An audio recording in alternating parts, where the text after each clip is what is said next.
ভয়াবহ লোডশেডিং এর কবলে নাকাল সাতক্ষীরা জেলাবাসী। একদিকে তীব্র তাপপ্রবাহ আর অন্যদিকে ঘন ঘন বিদ্যুৎ বিভ্রাটে হাঁপিয়ে উঠেছে জেলার ২৪ লক্ষাধিক মানুষ। বিশেষ করে অসুস্থ হয়ে পড়ছে শিশু এবং বয়োবৃদ্ধ মানুষজন। সারাদিন কারেন্ট, ঘন্টার পর ঘন্টা কারেন্ট থাকে, ১ ঘন্টা থাকলে আধা ঘন্টা কারেন্ট আসবে। এই কোন দেশে বসবাস করছি?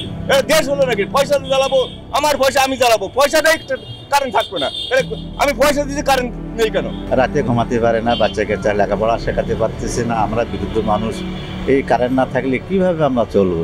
জেলাবাসীর অভিযোগ, লোডশেডিং এর কারণে সবচেয়ে বিপাকে পড়েছে আসন্ন এইচএসসি পরীক্ষার্থীরা। আগামী ৩০ জুন থেকে এইচএসসি পরীক্ষা শুরু হচ্ছে। সে সময় এসে শিক্ষার্থীরা ঠিকমতো পড়াশোনা করতে না পারলে ব্যাহত হতে পারে পরীক্ষার পূর্ব প্রস্তুতি। এসএসসি পরীক্ষার্থী, আমার সামনেই পরীক্ষা 30 জুন থেকে আমার পরীক্ষা। কিন্তু একটা কারণবশত আমাদের অতিরিক্ত কারেন্ট যাচ্ছে। দেখা যাচ্ছে যে সন্ধ্যা থেকে রাত 10টার মধ্যেই আমরা দেখতে পাচ্ছি যে 8 থেকে 10 বার কারেন্ট চলে যাচ্ছে।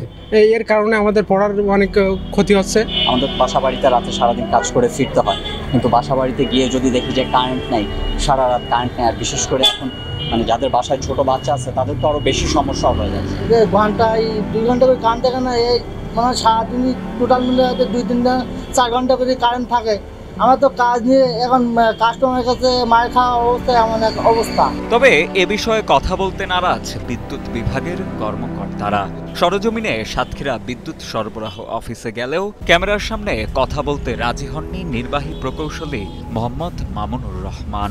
আমি একজন এসএসসি পরীক্ষার্থীর অভিভাবক, সে হিসেবে আমার এখন বর্তমানে একটা উদ্বিগ্নতার সৃষ্টি হয়েছে। তারা পড়তে বসে বিভিন্ন সময়, তখনই কারেন্টটা চলে গেল। দুটো ক্ষতি হয়, একটা হচ্ছে তার পড়ার ক্ষতি হয়, আর একটা জানেন পড়ার একটা কন্টিনিউয়েশন লাগে।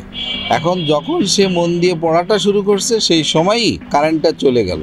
এতে করে হয় কি, পরবর্তীতে তার ওই মনোযোগটা ফিরিয়ে আনতে অনেক কষ্ট হয়, এমনকি অনেকের হয়তো আসে না।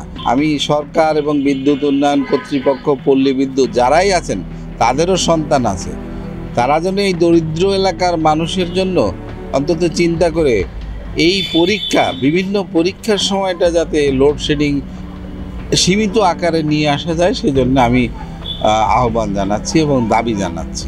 উল্লেখ্য, জেলায় পল্লী বিদ্যুতের ৬,২৪,০০০ গ্রাহকের বিদ্যুতের চাহিদা রয়েছে ১১০ মেগাওয়াট। সেখানে পাওয়া যায় ৬৮ মেগাওয়াট, ঘাটতি থাকছে ৪২ মেগাওয়াট।